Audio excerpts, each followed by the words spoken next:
लोकतंत्र का मंदिर के तरीके से लोकतंत्र का मंदिर कहकर हम इस सदन को सम्मानित करते हैं।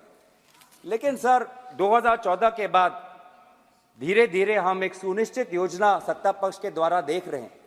अब ये सदन या ये संसद लोकतंत्र का मंदिर नहीं सर, ये एक विशेष सम्राट का जीता जागता राज दरबार धीरे धीरे बनता जा रहा है। अब महाराज एक सेकंड आप एक मिनट मानिए। आप बहुत वरिष्ठ सदस्य हैं, आप संसद पर ही आरोप लगाएं। इस संस्था में आप बैठे हैं, जिस संस्था का पवित्र सदन है, आप ही सोचे क्या बोल रहे हैं आप। नो एलिगेशन ना, आपने संसद पर सवाल उठाया, पार्लियामेंट की सिस्टम पर सवाल उठाया। नो सर मैं अपनी बात रखूं। हाँ। मैं सदन की मर्यादा और भारत की संसदीय की इतिहास की मर्यादा की संरक्षण में बोल रहा हूं। बात कर रहा हूं सत्ता पक्ष की सुनिश्चित योजना, क्योंकि जब भी यहां पे महाराज जब आते हैं तो सारे सांसद खड़े होकर ताली बजाते हैं, उनका जयकार होता है। जो जिस जिम्मेवारी से हम आते हैं, जिस जिम्मेवारी से हम आते हैं सर, वो जिम्मेवारी को हम भूल जाते हैं। और महाराज भी आते हैं, कुछ क्षण बैठते हैं और फिर वो चले जाते हैं, विदाई देते हैं और एक भी सवाल का उत्तर नहीं देते। सर इससे पहले भी सदन में और इस संसद में बहुत से प्रधानमंत्री राष्ट्रपति के अभिभाषण में बोले ना, माननीय आदरणीय अध्यक्ष महोदय, इस संसद की बात कर रहे हैं। संसद में बोले, संसद के इतिहास की बात कर रहे हैं सर।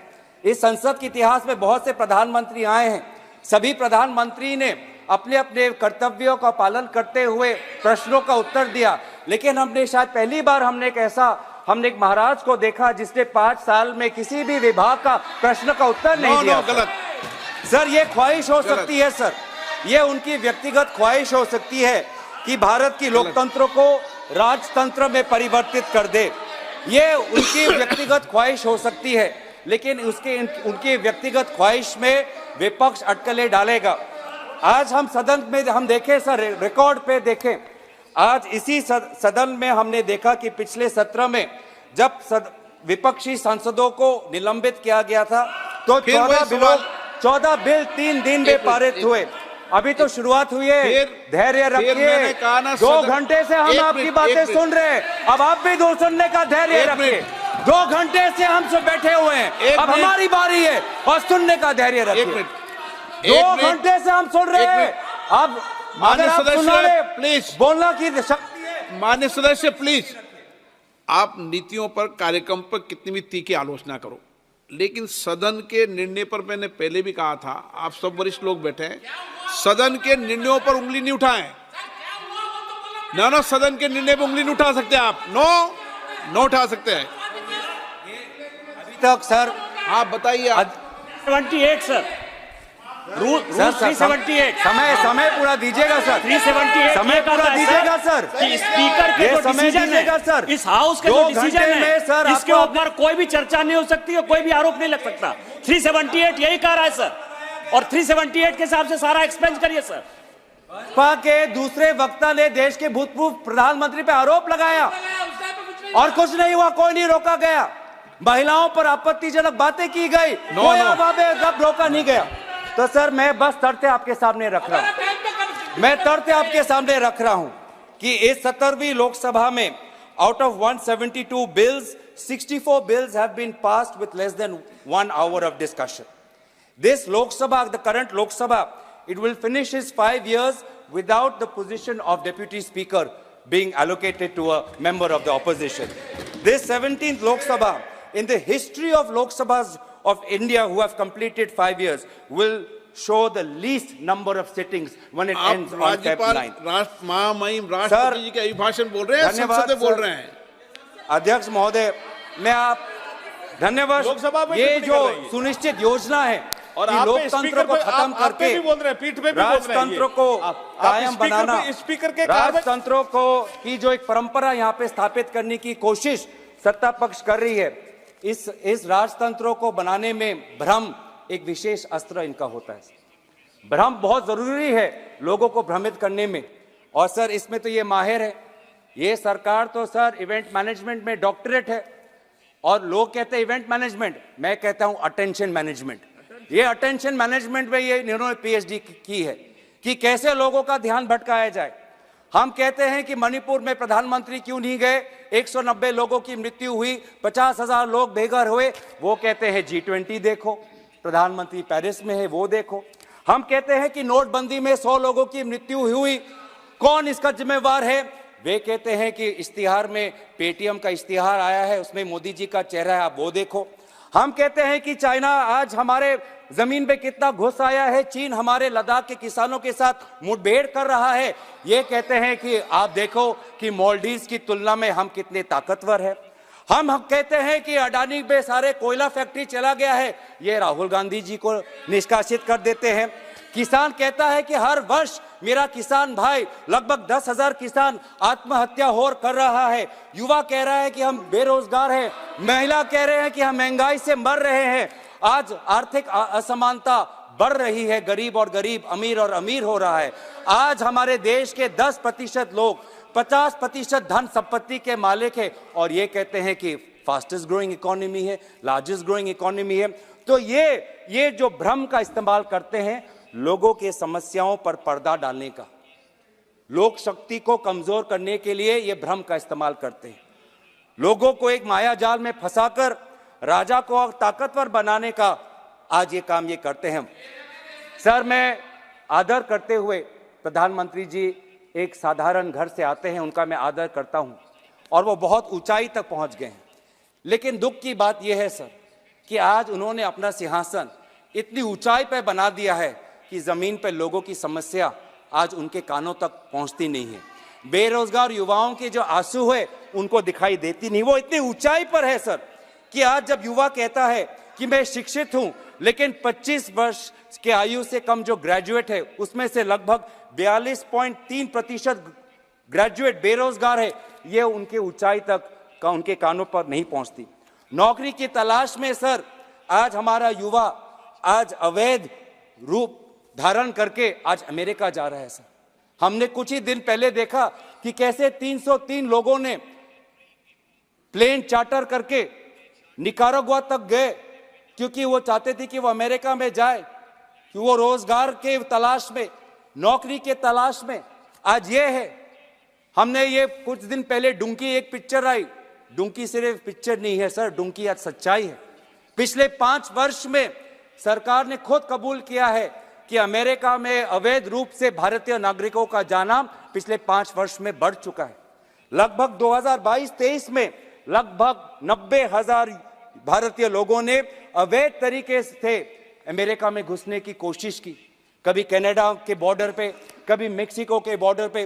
वो कितने मजबूर होते हैं सर कि अपने परिवार को छोड़कर, अपने घर को छोड़कर वो कभी रोजगार के तलाश में कभी यूएई जाते हैं, कभी कनाडा जाते हैं, कभी अमेरिका जाते हैं। आज ये है आर्थिक स्थिति। लेकिन आज महाराज इतनी ऊंची सिंहासन पर बैठे हैं, आज ये उनको दिखती नहीं है। सर, कितनी गरीब की, बहुत दुख की बात है कि मानव तस्करी आज कितनी बड़ी समस्या हो गई है। आदिवासी गांवों में, उत्तर पूर्वांचल के गांवों में आज गरीब परिवारों का फायदा उठाकर मानव तस्करी करने वाले लोग जाते हैं और कहते हैं कि आप बेटी हमारे बेटी का हमें दायित्व दो, अपने घर के महिलाओं का दायित्व हमें दो। और मानव तस्करी के ये लोग आज उन बेटी पे शोषण करते हैं, आज उन महिलाओं पे शोषण करते हैं। Human trafficking has become a major problem. और ये ह्यूमन ट्रैफिकिंग क्यों है? क्योंकि लोग आज गरीब हैं, लोग आज बेसहाय हैं, और ये है वास्तविक स्थिति। आज सर हमारे सेना का जवान पूछ रहा है कि 4 साल बाद मेरा क्या होगा? अग्निवीर की योजना किसने बनाई? मैं कहां जाऊंगा? अग्निवीर की योजना तो सेना के अंदर से ये नीति नहीं आई। कौन है वो बाहर का विशेषज्ञ जिसने अग्निवीर की योजना बनाई? मेडिकल का छात्र आज ये बार बार ये कहते हैं कि हमने बाहर से हमने छात्राओं को हमने बचाया, लेकिन बाहर जाने की अवसर क्यों पड़ी? मेडिकल कॉलेज की ये बात करते हैं, लेकिन क्या आपको पता है सर कि आज अगर देश के अंदर एक मेडिकल के छात्रों को अगर पढ़ना है तो करोड़ों रुपए उसको फीस देना पड़ता है। करोड़ रुपए नहीं है उसके पास, इसलिए वो आज फिलीपींस जाता है, कजाकिस्तान जाता है, यूक्रेन जाता है, रशिया जाता है, चीन जाता है, क्योंकि वहां पर वही जो करोड़ों रुपए यहाँ पे जो देने पड़ते हैं मेडिकल कॉलेज में, वो वहां पे लाखों रुपए देकर वो आपका एमबीबीएस डिग्री लेके आता है। यह है वास्तविक स्थिति। महिलाएं आज पूछती है कि जब भी भारत की बेटी अन्याय के खिलाफ लड़ती है तो वो क्यों अकेली लड़ती है, क्यों बिल्किस बानो अकेली लड़ती है, क्यों बिल्किस बानो के संदर्भ में एक विशेष राज्य सरकार उनके बलात्कारियों का पक्ष लेती है। महिला खिलाड़ी पूछती है कि मैं लड़ सकती हूं, मैं लड़की हूं, लेकिन मेरे साथ तो कोई रहे, क्यों मैं अकेली पड़ गई हूं। कहां है वो व्यक्ति जो आज जब मैं पदक जीतती हूं तो मेरा स्वागत करते हैं, लेकिन आज मैं दिल्ली के सड़कों में मैं धरना दे रही हूं पर आज मैं अकेली हूं। क्यों आज बेटी अन्याय के खिलाफ अकेली है। किसान पूछ रहा है कि आज हर किसान पर लगभग 70,000 का कर्ज उन पे है, एमएसपी को उनका कानूनी सुरक्षा नहीं मिली। प्याज का किसान आज देख रहा है कि उसको जो उचित मूल्य मिल रहा है चाहिए वो नहीं मिल रहा। किसान बोल रहा है, न्याय की मांग कर रहा है। आप लाभार्थी की बात करते हो सर, आज तो भ्रष्टाचार ऐसे हो चुका है कि लाभार्थी टैक्स एक नया शुरू हो गया है। एक लाभार्थी टैक्स, अगर आवास योजना का घर चाहिए तो पहले लाभार्थी टैक्स दो, अगर पीएम किसान में अपना नाम अगर शामिल करना है तो लाभार्थी टैक्स दो, अगर उज्ज्वला में सिलेंडर कनेक्शन चाहिए तो लाभार्थी टैक्स दो। ये है वास्तविक स्थिति। लेकिन इस स्थिति को लेकर कोई बात नहीं करते, कोई यहाँ पे इन्वेस्टिगेशन नहीं। क्यों पहले पीएम किसान संपदा में 11 करोड़ लोगों को पीएम किसान मिलता था, वो 11 करोड़ से 3 करोड़ क्यों आया, क्यों घटाव हुआ, क्या कितने सारे फर्जी वहां पे लाभार्थी थे, क्या उस पर कोई इन्वेस्टिगेशन हुआ? कोई इन्वेस्टिगेशन नहीं। सारे चीजें भूल जाते हैं और कहते हैं कि भ्रष्टाचार गायब हो गया। सबसे ज्यादा भ्रष्टाचार आपके लाभार्थियों के वितरण में हो रहा है। आज सर मैं खुश हूं कि जनता जागरूक हुई है और विपक्ष आज जनता के इस जागरण को स्वागत करती है। आजादी की लड़ाई भी एक जन आंदोलन था और आज भी अगर राजतंत्र से आजादी पानी है तो विपक्ष देश के जनता के साथ चट्टान की तरह खड़ा है। महाराज को यह पसंद नहीं, महाराज विपक्ष को कमजोर करना चाहता है।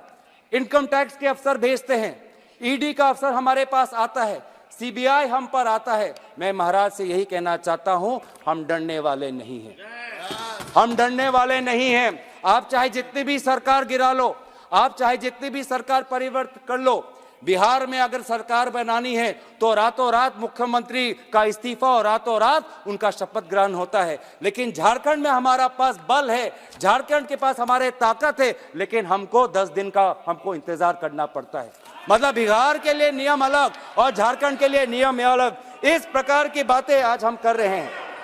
सर अगर इनके खिलाफ हम लड़े, अगर इनके खिलाफ हम लड़े तो हमें जेल भेजा जाता है और अगर इनके साथ शामिल हो जाते हैं तो महाराष्ट्र में उप मुख्यमंत्री बनाया जाता है। अगर इनके साथ हम लड़े तो हम पे शारदा का टैक्स लगता है, अगर इनके साथ हम जुड़े तो असम में मुख्यमंत्री मर जानते हैं। ये है सर वॉशिंग मशीन। हम डरेंगे नहीं, हम अपना फर्ज निभाते रहेंगे, हम भारत को जोड़ेंगे, हम नफरत की बाजार में मोहब्बत की दुकान खोलेंगे, हम न्याय की लड़ाई लड़ेंगे, पिछले वर्ग और अन्य पिछड़ा वर्ग के लिए जातिगत जनगणना की लड़ाई हम लड़ेंगे।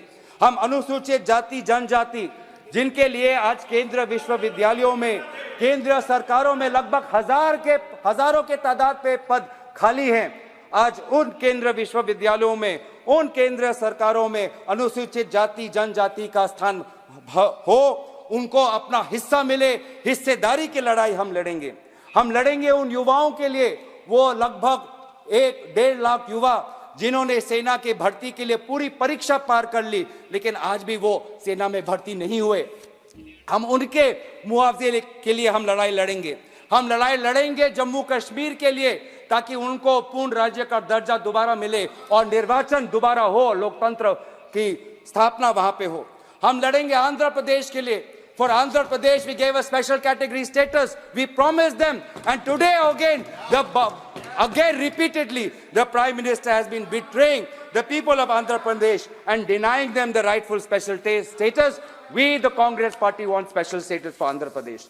हम लड़ेंगे असम के वो 6 समुदाय के लिए, जाहुम, मोरान, मोटा, कुच, राजबंशी, सूतिया, आदिवासी जो है, जो जनजाति की मांग कर रहे हैं, हम उनके साथ हम रहेंगे। हम लड़ेंगे महिलाओं के लिए जो महंगाई से राहत चाहते हैं, हम भारत के संविधान के लिए लड़ेंगे।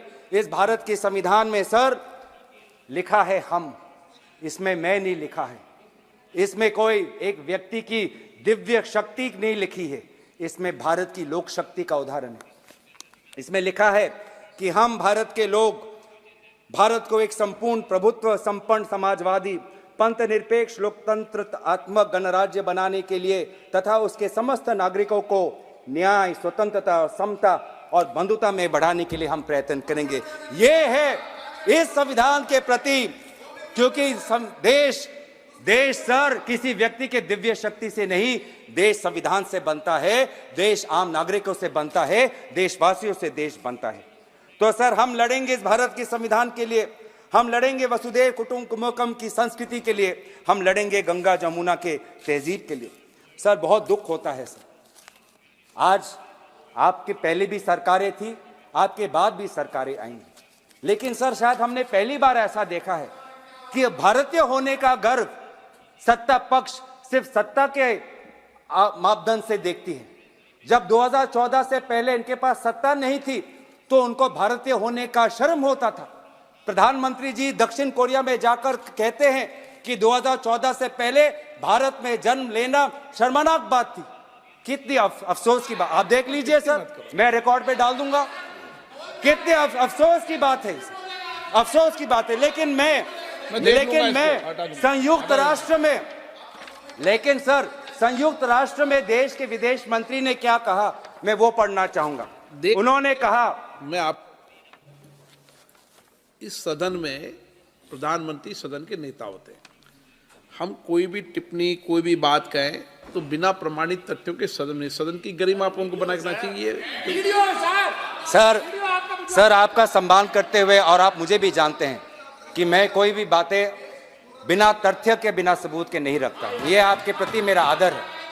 सर मैं आपके ही आदर करते हुए ये लोग जो 2014 से पहले भारतीय होने का गर्व नहीं महसूस करते, मैं आपके ही विदेश मंत्री की बातें जो उन्होंने संयुक्त राष्ट्र में कहा था वहां पे मैं कहना चाहूंगा। पाकिस्तान को संबोधित करते हुए कहा कि 70 वर्ष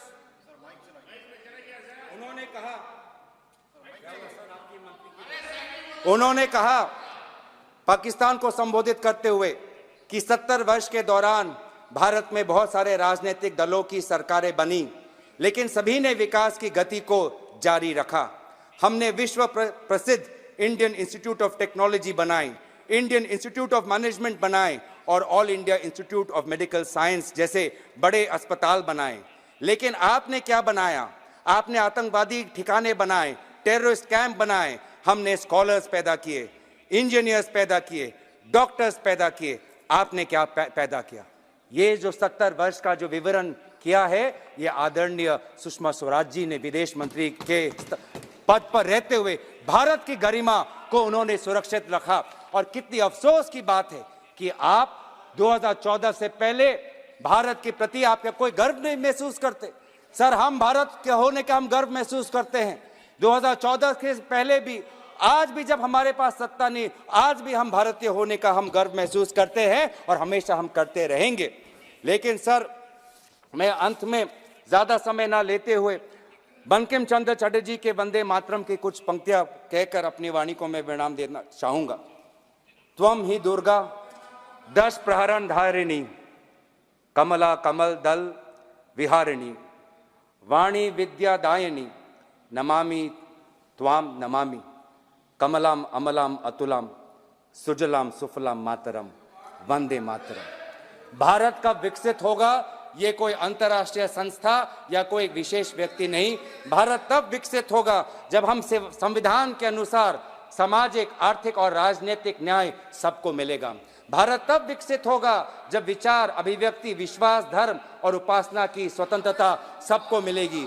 भारत तब विकसित होगा जब प्रतिष्ठा और अवसर की समता सबको मिलेगी। तब जाके जब भारत का हर नागरिक ऐसा महसूस करेगा, तब जाके हम भारत के प्रति हम न्याय करेंगे। और अंत में हम यही कहना चाहेंगे कि हम अपने लड़ाई, भारत की लड़ाई, भारत जोड़ने की लड़ाई, भारत के नागरिकों के आम न्याय की लड़ाई हम लड़ते रहेंगे, हम डरेंगे नहीं। इन्हीं शब्दों के साथ मैं महामहिम राष्ट्रपति के अभिभाषण पर धन्यवाद प्रस्ताव में अपनी बातों को समाप्त करता हूं। धन्यवाद। जय हिंद। वंदे मातरम। टी आर बालू जी।